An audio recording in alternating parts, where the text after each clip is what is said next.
Continuando la investigación sobre la historia del sacerdote argentino Carlos Ibáñez, entrevistamos al Monseñor Adalberto Martínez, hoy obispo castrense.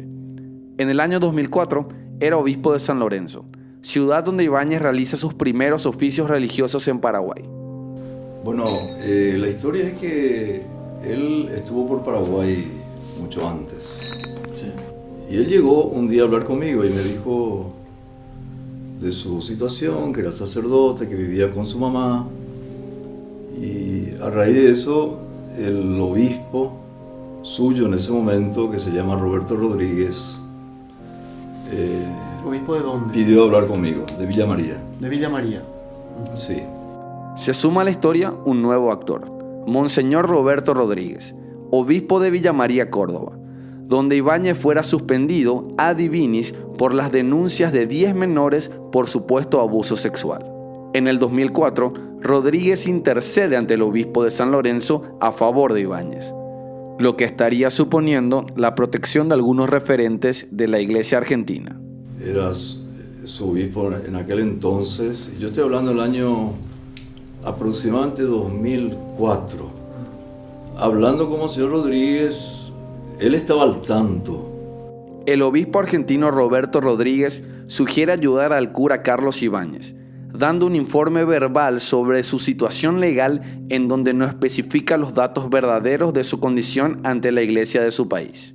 A mí incluso me sugería de hacer algo para ayudar al sacerdote porque estaba queriendo celebrar misas y cosas así, ¿no?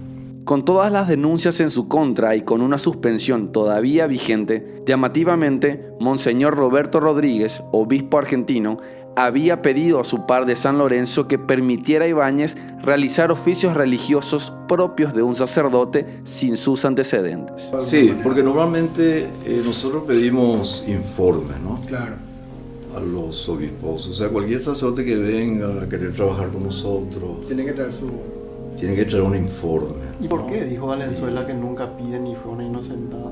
Sí, No se pide, sí, por supuesto que sí. O sea, no un informe, digamos así como normalmente la función pública se pide, claro. El récord policial, judicial, ¿no? Si la Iglesia paraguaya hubiese hecho el trabajo de rigor de controlar las documentaciones sobre Carlos Ibáñez, hoy probablemente no estaríamos hablando de la historia del cura. Nosotros creemos en los informes que nos dan los obispos. Claro.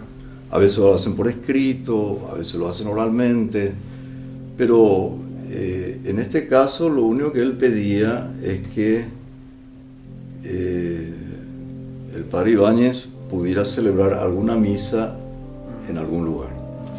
Y en ese entonces yo le dije, bueno, podemos ayudarle. Monseñor Adalberto Martínez admite que habilita a Carlos Ibáñez por un pedido verbal que le hizo el obispo de Villa María, Roberto Rodríguez, en el 2004, porque supuestamente la suspensión estaba archivada. Sin embargo, en marzo de este año, el actual obispo de Villa María, Samuel Jofré, confirma a La Nación Investiga que la suspensión de Ibáñez está plenamente vigente. Pero la suspensión a divinis no se levantó. ¿Cómo te va a aceptar eso, monseñor? No, yo te estoy contando el informe que me había dado. Claro, él verbalmente le dijo que Ibáñez sí. Pero había una suspensión allá. Había una suspensión allá. Claro, sí. Pero acá no sabían ustedes. Bueno, tendrían que hablar directamente con él. Sí. Rodríguez. El por qué él fundamenta de que esa suspensión en su momento no era válida. En el 2004, las monjas de la Congregación Hermanas de la Compañía de María reciben a Ibáñez para celebrar misas con ellas y trabajar juntos en el Instituto Antonio Próbolo, que se encarga de dar educación a niños y jóvenes con discapacidad auditiva. Se le presentó a unas religiosas para que pudiera celebrar la misa con ellas. Con la declaración de Martínez, queda en claro que algunas autoridades de la Iglesia paraguaya conocían a Carlos Ibáñez acerca de su suspensión y sus antecedentes judiciales desde el 2004. Martínez brinda a La Nación Investiga más antecedentes sobre Ibáñez y su historia con la Iglesia paraguaya. El Monseñor Edmundo me confirma de que posiblemente va a salir una investigación en los diarios, no me dijo tampoco qué diario. Y es ahí donde yo me entero de que realmente habían acusaciones serias contra Ibáñez. Monseñor, pero decías que Pero en su Rodríguez momento ya en te San había Lorenzo contado. no había sucedido nada. Pero vos decías que Rodríguez ya te había contado hace 11 años sus antecedentes.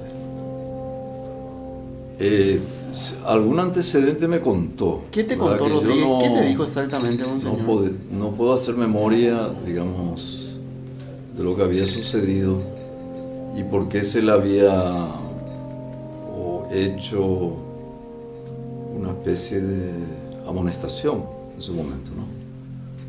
Pero creo que tenía que ver con una situación judicial. Monseñor Adalberto Martínez, obispo castrense, sostiene que en el año 2004 ya sabía que el cura Carlos Ibáñez tenía algunos antecedentes judiciales. Y pese a ello, le permite impartir sacramentos en San Lorenzo, respaldado en la solicitud que le realiza el obispo Roberto Rodríguez, de la diócesis de Villa María, Córdoba, Argentina. Debo reconocer de que este caso nos toca a todos como iglesia. No, pero usted que habló con el obispo y Sí, dejó sí. que trabaje aquí. Y a veces nos equivocamos.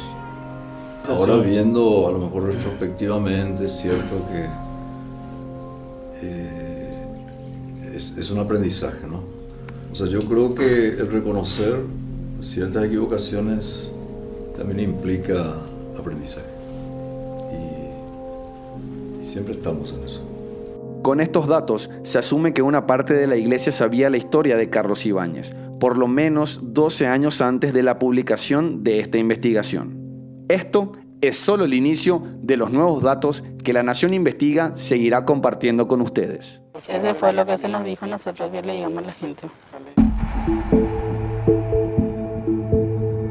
El padre Carlos Ibáñez manifestó que quería hacer una formación, ¿verdad? Un retiro para los monaguillos.